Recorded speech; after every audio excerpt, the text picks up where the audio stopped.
Everybody needs credit, no matter how rich you are. Credit is a very good tool to use to build wealth. How? Hi guys, welcome to the Bright Penning channel. Welcome to the Double Edge series. Today we're going to be looking at the good side of credit and how you can use credit to basically increase your wealth and become richer as you effectively use credit to build your wealth. Let's get to it. My name is Brad Pasi, and my 7 years experience as an accountant and wealth advisor has made me realize that people lack a functional relationship with money. I'm here to help.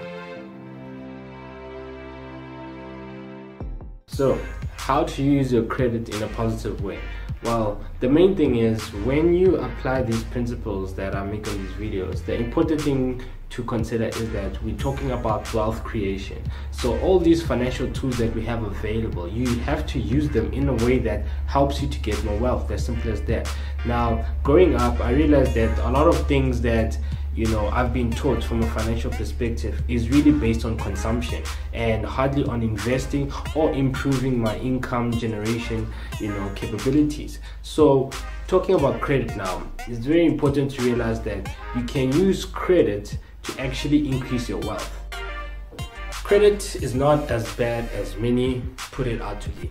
In fact, most of the time, the people that say credit is bad is most of those that actually manage it improperly and don't actually get out the benefits that credit is actually intended to give. Now, if you think about it also, the richest people, your billionaires and all sorts of people that appear in Forbes lists and all sorts of things, it's not like when their wealth is analyzed, they only have assets and cash. In fact, what is part of their makeup is assets, cash and liabilities, in other words credit, because everybody needs credit, no matter how rich you are. Credit is a very good tool to use to build wealth. How? If you have about $1,000 and you have a credit facility that gives you an additional $1,000, it means that you have given yourself an equity of 2 times of what you have in cash, and that's the benefit of credit. So now with this 2,000, of course, now the issue is you have it now, you've been given the cash now, but you have to pay the cash at a later stage with interest. So instead of just paying only $1,000, you're gonna have to pay, let's use an example of 10% interest. You're gonna have to pay 1,100 Rand in terms of interest. So it's very important for whatever you're gonna do, whatever you're gonna use the additional credit for, it's gonna be worth paying 100 Rand additional interest. So it's very key for you to understand that point, because if you don't do things that way, you're going to be using credit in a way that it's actually, digressing your opportunities of obtaining wealth. So in other words, you're not gaining wealth, you're actually losing wealth. Now, wherever you got your credit from, you have a responsibility to pay back that credit over time. And when you do that, that means you have to pay interest. So in other words, that 1,000 that you bought, assuming an interest of 10%, you now have to pay an additional 100, of which in total the money that you owe is now 1,100. So it's very important as you use that amount, you have to use it to make sure you are able to pay back the amount that you owe, the credit that you owe, plus the interest. Now this is why when we are looking at wealth generation, this is very key, because now what we're effectively looking for is return on investment. Right?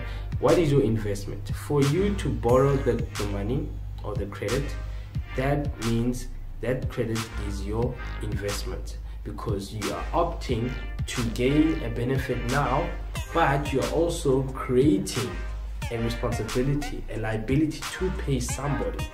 That's your cost. It's costing you, because you're gonna have to pay that amount over time, and time that you're buying equals interest that you are using to get more time. So in other words, it's very important that as you get this cash generating asset, it has to give you a return on investment. So now a return on investment is basically when you cover the costs of what you used to get the investment. In other words, you break even. And once you've broken even, now any additional money after breaking even is profit, or your return on investment. or a positive return on investment, because you can have a negative return or positive return. So what we want to do is we want to achieve a positive return on investment, and that will be what helps us to create wealth.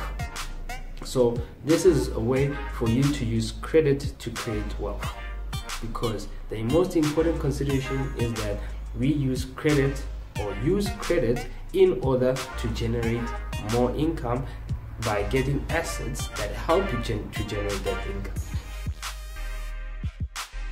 Credit helps to increase purchasing power, but remember, with great power comes great responsibility. All the time you need to be able to maintain your credit score, because the more you're able to buy and pay off your credit is the more that you'll be entrusted to be able to get more credit, and that means more potential wealth. So it's very, very key for you to understand. Now, one things that you should totally avoid when you're looking at credit at this point is buying things that do not bring value to you. And when I say value, I'm not talking about personal gains, that you're using credit just to be a baller of some kind and start spending on things like drinks, parties, whatever. No, using credit, if you're going to be buying a car, make sure that car is going to help you to generate your income. It's going to help you to be able to generate more income, whether it's now or later, but it must generate you income. Another thing is, when you buy a home, you're buying a home which is going to be able to help you to be rested.